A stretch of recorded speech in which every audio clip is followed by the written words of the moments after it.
Voter তালিকা থেকে যাদের নাম ডিলিট হয়ে গেছিল এবার কিন্তু তাদের হিয়ারিং শুরু হবে। আর হিয়ারিংটা হবে আপনাদের নিজস্ব বিডিও অফিসে।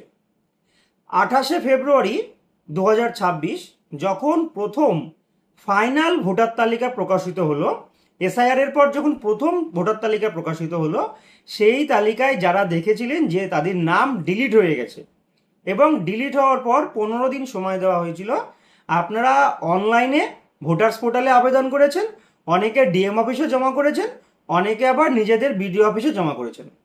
এদের প্রত্যেকের হিয়ারিং হবে আপনাদের বিডিও অফিসে। তবে এই হিয়ারিং আর ট্রাইব্যুনালের হিয়ারিং কিন্তু এক নয়। এই ভিডিওটা শুধুমাত্র তাদের জন্য যারা ডিএম এর কাছে আপিল করেছিলেন, যাদের নাম বিচারাধীন অবস্থা থেকে ডিলিট হয়েছিল, তাদের জন্য কিন্তু এই ভিডিও নয় বা তাদের জন্য এই হিয়ারিংয়ের কথা নয়। আবারও রিপিট করছি, এটা শুধুমাত্র তাদের জন্য যাদের প্রথমবার ভোটার তালিকা থেকে নাম সরাসরি ডিলিট হয়েছিল, তাদের জন্য। তো এই হিয়ারিংটা কিভাবে হবে বা হিয়ারিংয়ে আপনাদের কবে আসতে হবে বা হিয়ারিংয়ে আসার জন্য আপনারা কি কি ডকুমেন্টস নিয়ে আসবেন, এই সমস্তটাই আলোচনা করব আজকের ভিডিওতে। ভিডিওটা একটু লম্বা হতে পারে, তবে আশা করব যদি আপনারা সম্পূর্ণ ভিডিওটা দেখেন তাহলে কিন্তু আপনাদেরই সুবিধা হবে। তো বেশি কথা বলবো না, শুধু একটাই রিকোয়েস্ট, চ্যানেলে নতুন হয়ে থাকলে চ্যানেলটিকে সাবস্ক্রাইব করে রাখবেন, আর ভিডিওটা ভালো লাগলে একটা লাইক করবেন আর শেয়ার করবেন সকলের মাঝে। চলুন শুরু করি আজকের ভিডিও। প্রথমে দেখুন, আপনারা আমার স্ক্রিনে একটা চিঠি দেখতে পাচ্ছেন। এটা হচ্ছে আমাদের রানাঘাট সাব ডিভিশনাল অফিসারের ইস্যু করা একটা চিঠি, যেই চিঠিতে কিন্তু পরিষ্কার বলে দেওয়া হয়েছে যে preparation of hearing schedule and disposal of deleted electoral roll cases as per ECI instruction. আর এখানে পরিষ্কার এটাও বলেছে 28শে ফেব্রুয়ারি 2026 যাদের নাম ডিলিট হয়েছিল এবং তারা অনলাইন বা অফলাইনে আবেদন করেছিলেন ডিএম অফিস বা বিডিও অফিসে, তাদের জন্যই এই হিয়ারিং।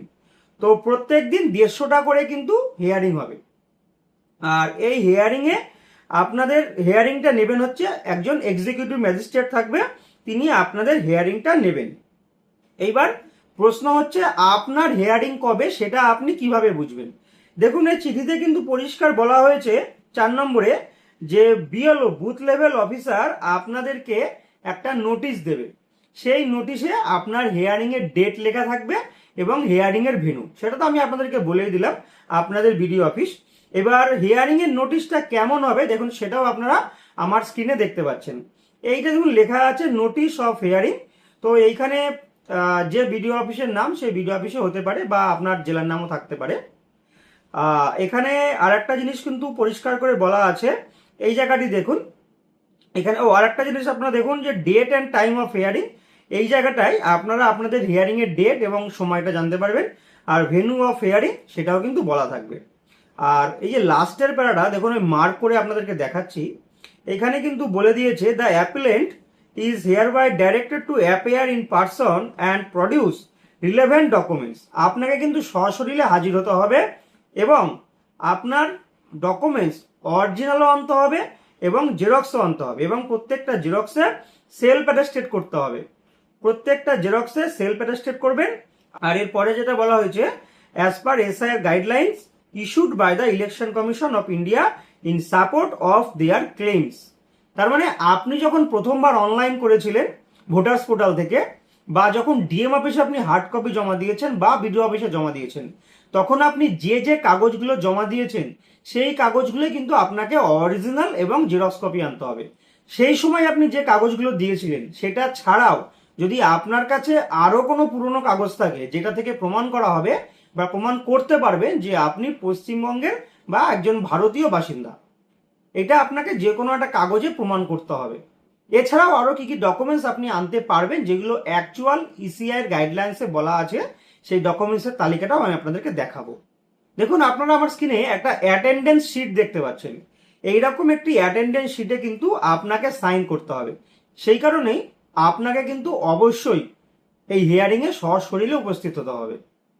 এবার দেখুন, আমি আপনাদেরকে ডকুমেন্টসের তালিকাটা দেখাচ্ছি। এই যে ডকুমেন্টসের তালিকাটা আমি আপনাদেরকে দেখাচ্ছি, এই ডকুমেন্টসের তালিকাটা কিন্তু আপনাদের কাছেও আছে। আপনাদের নিশ্চয়ই মনে আছে, আপনাদের বাড়িতে যখন এসআইআর এর ফর্মটা দিয়েছিল তার উল্টো দিকে দেখবেন ডকুমেন্টসের তালিকা দেওয়া আছে। সেই একই ডকুমেন্টস কিন্তু এইখানেও বলা আছে। এরপর আরেকটা জিনিস জেনে রাখুন, যদি আপনার জন্ম 2004 সালের পরে হয় তাহলে পারে আপনাকে আপনার মা বাবা দুজনেরই কিন্তু ডকুমেন্টস দিতে হবে। এবারে আপনি documents Aadhaar card, ration card, PAN card এইসব নিয়ে চলে আসবেন, সেটা কিন্তু হবে না। আপনাকে কি দিতে হবে, ওই আপনার এসআইআর এর ফর্মের উল্টো দিকে দেখবেন ডকুমেন্টসের নাম দেওয়া আছে, বা আপনার আমার স্ক্রিনে যে নামটা তালিকাটা দেখতে পাচ্ছেন এইখানে যে কাগজগুলো বলা আছে এর মধ্যে থেকে আপনার বাবার জন্য একটা আর মায়ের জন্য একটা দিতে হবে। কিন্তু যদি আপনার জন্ম 2004 সালের আগের হয়, 1987 থেকে 2004 সালের মধ্যে আপনার জন্ম হয়, তাহলে পারে আপনার বাবা অথবা মা যে কোনো একজনের ডকুমেন্টস দেখাতে হবে। সেটাও কিন্তু এইখানে যে তালিকা দেওয়া আছে তার মধ্যে যে কোনো একটি। আর যদি আপনার জন্ম 1987 সালের আগের হয় তাহলে পারে আপনাকে আপনার নিজের জন্য ডকুমেন্টস দেখাতে হবে। তো নিজের জন্য আপনি আপনার 2002 সালের ভোটার লিস্ট বা 2026 সালের ভোটার লিস্ট যদি দেখাতে পারেন তাহলে পারেও কিন্তু হবে। 2002 সালের ভোটার লিস্ট এবং 26 সালের ভোটার লিস্ট এটা সবার জন্যই প্রযোজ্য। এছাড়াও যেটা আপনারা নিয়ে আসবেন সেটা হচ্ছে আপনাদের যে হিয়ারিং এর নোটিশটা, যে হিয়ারিং এর নোটিশটা আপনাদেরকে বিএলও দিয়ে এসেছিলেন, যেই নোটিশ নিয়ে আপনি বিডিও অফিসে হিয়ারিং এ গিয়েছিলেন, দেখুন সেটা কেমন দেখতে আমি সেটাও আপনাদেরকে একবার দেখিয়ে দিচ্ছি। এই হিয়ারিং এর নোটিশটা কিন্তু আপনাকে অবশ্যই আনতে হবে। এরপর অনেকের হয়তো মনে হতে পারে যে অনেকদিন আগে অনলাইনে অ্যাপিল করেছিলাম, যে কোন অ্যাপ্লিকেশনটা সেটা আমরা বুঝতে পারছি না। তো দেখুন আমি আপনাদের সুবিধার্থে আমি স্ক্রিনে সেই অ্যাপ্লিকেশনের অনলাইন কপিটাও, যারা অনলাইন করেছেন তাদেরকে অনলাইনের দোকানদার এইরকম একটি কপি দিয়েছিল, দেখুন সেটাও আপনারা আমার স্ক্রিনে দেখতে পাচ্ছেন। তো এইরকম একটি কপি আপনাদেরকে দিয়েছিল, এই অনলাইনের কপিটাও আপনাদেরকে আনতে হবে।